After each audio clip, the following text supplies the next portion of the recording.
In this morning's Health Watch, cancer and the aging population. There are nearly 12 million cancer survivors in this country, 4 times as many as just 40 years ago. Which sounds pretty good. 60% of survivors, it turns out, are over the age of 65. That's a number that's expected to increase by 42% over the next decade. And as survivors live longer, their needs will be changing, as one survivor tells us.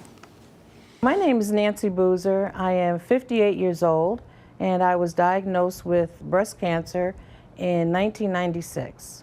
I just started crying, and the first thing I said was, this is just so unfair. You know, why me? So I made the decision to do a partial mastectomy.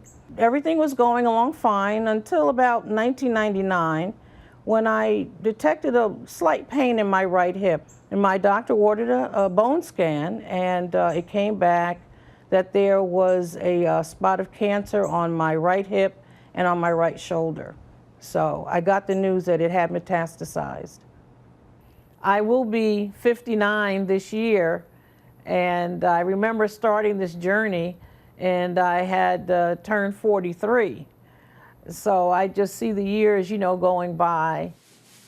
And you're dealing with arthritis, you have sciatic nerve pain, you get more acid indigestion, you know, you try to stay away from the spicy foods, you know, things like that. As the time goes by and I see that I'm living longer, I'm still fairly healthy, the doctors keep telling me that I'm stable, it gives me a lot of hope. And you love to hear that there is hope out there. Kim Thiboldeaux is CEO of the Cancer Support Community. It's a nonprofit agency that helps cancer patients across the U.S. Great to have you with us this morning. Good morning. And it's wonderful to hear that there are higher survivor rates. But as we're learning from Nancy and other folks, obviously, as you go on, when you're done with your cancer treatments, your needs don't end. So what are some of the medical needs specifically that cancer survivors face? Absolutely. You know, we're releasing a study today of more than 1,000 breast cancer survivors. What these survivors are telling us is that there are a host of side effects and issues that they're dealing with cancer. They're dealing with things like fatigue, sleeplessness. They're thinking about worry about the future. How do I manage this?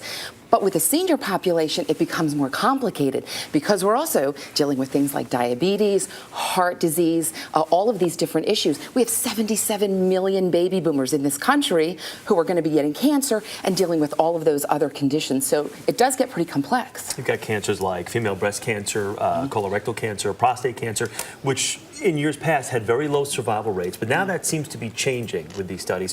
What is it about these cancers that now more people are surviving?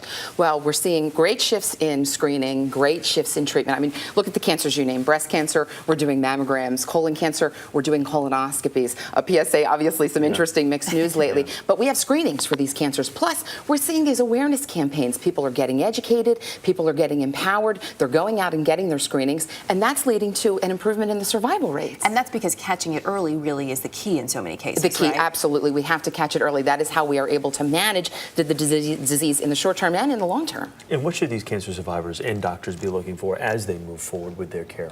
Well, we try to tell folks, take the approach of medicine, mind, and body, right? So you have to get with your doctor to make good treatment decisions. We found that only in this study, 15% of patients who went into their doctor got any information from the team beforehand. So we're going to help patients to get educated, get that information, and help them make decisions before they go in. Mind, we've got to address the social and emotional issues. In our study, 87% of patients were dealing with emotional issues, fear, anxiety, worry about the future. And the body, especially the baby boomers, they want to exercise, they want tips about nutrition, healthy lifestyle. When you put all that together, that leads for better outcomes for cancer patients, especially as we look at this aging population. Taking care of the whole package is so important. Really great to have you with us And a this great morning. attitude like yours. Thank you. That positive message, it goes a long way. And It does. sometimes we lose sight of that. It does. Thank you so much. Thank Thanks you. for coming in.